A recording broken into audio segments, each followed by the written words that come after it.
വാർത്തകളിലെ സത്യസന്ധതയുടെ കാര്യത്തിൽ MS മണി ഒരു വിട്ടുവീഴ്ചയും ചെയ്തില്ലെന്ന് മുൻ കേന്ദ്രമന്ത്രിയും കേരള സർക്കാരിന്റെ ഡൽഹിയിലെ പ്രത്യേക പ്രതിനിധിയുമായ KV തോമസ്.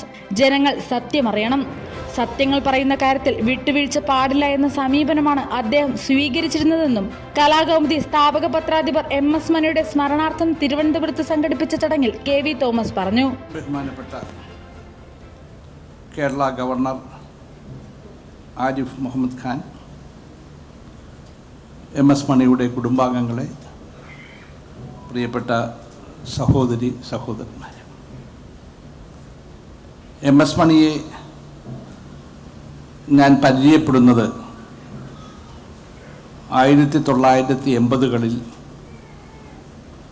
ഡൽഹിയിൽ വെച്ചാണ്. അന്ന് അദ്ദേഹം ഡൽഹിയിലെ പത്രപ്രവർത്തകരിൽ ഒരാളും പാർലമെൻ്റ് റിപ്പോർട്ടറിൽ ഒരാളുമാണ്. വളരെ സൂക്ഷ്മമായി കാര്യങ്ങൾ പഠിക്കുകയും മറ്റുള്ളവരിൽ നിന്നും വ്യത്യസ്തമായ വാർത്തകൾ എത്തിക്കുകയും ചെയ്യുന്നതിൽ മണിക്ക് ഒരു പ്രത്യേക കഴിവുണ്ട്. ഞങ്ങളുടെ ബന്ധം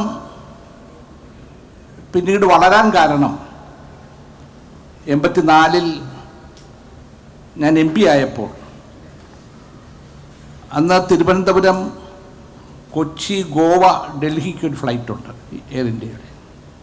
അപ്പം പുരുഷോത്തമൻ ഉൾപ്പെടെ ആ ഫ്ലൈറ്റിലാണ് വരുന്നത്. ഏകദേശം 4-4.5 മണിക്കൂർ ഡൽഹിയിലെത്താനെത്തും. അതുവരെയുള്ള സമയം ആകാശത്തിന് കീഴിലുള്ള എല്ലാ വിഷയങ്ങളെക്കുറിച്ചും മണി സംസാരിക്കുമായിരുന്നു.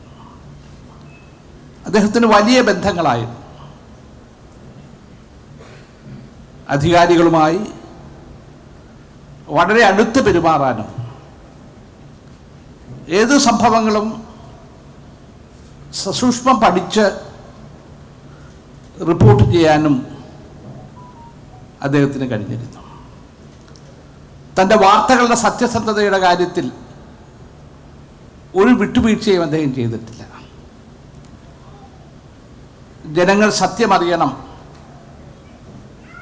സത്യമറിയിക്കുന്ന കാര്യത്തിൽ വിട്ടുവീഴ്ച പാടില്ല എന്ന സമീപനമാണ് മണി എടുത്തിരുന്നത്. പിന്നീടുള്ള കാലങ്ങളിലൊക്കെ അദ്ദേഹവുമായി ബന്ധപ്പെടാൻ കഴിഞ്ഞിട്ടുണ്ട്. എനിക്ക് തോന്നുന്നു ആധുനിക കാലഘട്ടത്തിൽ നമുക്ക് മാധ്യമരംഗത്ത് നഷ്ടപ്പെട്ടു പോകുന്നത് സത്യം പറയാനുള്ള കഴിവ് നഷ്ടപ്പെടുന്നു എന്നുള്ളതാണ്. ഇന്ന് മാധ്യമങ്ങൾക്ക് പഴയ കാലത്തെ പോലെ സ്വതന്ത്രമായി പറയുന്നതിൽ പലപ്പോഴും ബുദ്ധിമുട്ടുകളുണ്ട്. മാത്രമല്ല, മണി വന്ന കാലഘട്ടത്തിൽ നിന്നും തികച്ചും വ്യത്യസ്തമായി ആധുനിക ശാസ്ത്ര സാങ്കേതിക വിദ്യകളുടെ അകമ്പടിയോടുകൂടി നമുക്ക് പുതിയ മാധ്യമ തരംഗങ്ങൾ ഉണ്ടായിരിക്കുന്നു. ആ തരംഗങ്ങളുടെ വാശിയിൽ പലപ്പോഴും പലതും വിട്ടുപോകാറുണ്ട്. ആരാദ്യം പറയുന്നു ഞങ്ങളാണിത് ആദ്യം കണ്ടുപിടിച്ചത് എന്ന് പറയാൻ വേണ്ടി വാർത്തയുടെ സത്യസന്ധതയെക്കുറിച്ച് പലരും നോക്കാറില്ല. ഇങ്ങനൊരു കാലഘട്ടത്തിലാണ് നാം ഇന്ന് ജീവിക്കുന്നത്. പക്ഷെ മണിയുടെ കാലഘട്ടം വ്യത്യസ്തമായിരുന്നു. അന്ന് മണിയോടൊപ്പം ഞാൻ കണ്ട പത്രപ്രവർത്തകർ പ്രഗത്ഭനായ TVR ഷണായി, മാധവൻകുട്ടി, സുരേന്ദ്രൻ, ഇങ്ങനൊരു വലിയ നിര മാധ്യമപ്രവർത്തകർ ഇന്ത്യയുടെ ശബ്ദമായി കേരളത്തിൽ നിന്നുണ്ടായിരുന്നു. അവരോടൊപ്പമാണ് മണിയെ ഞാൻ കണ്ടിട്ടുള്ളത്. അത് മറ്റൊരു വ്യത്യസ്തതയെ കണ്ട അദ്ദേഹത്തിൻ്റെ ശബ്ദമാണ്, മുഴങ്ങി നിൽക്കുന്ന ശബ്ദം. മണി അവിടെ സംസാരിച്ച് എവിടെ നിന്നാൽ അറിയാൻ പറ്റും, മുഴങ്ങി നിൽക്കുന്ന ശബ്ദമാണ്. ആ മണിയാണ് നാം ഇന്ന് സ്നേഹപുരസ്സരം ഓർമ്മിക്കുന്നത്.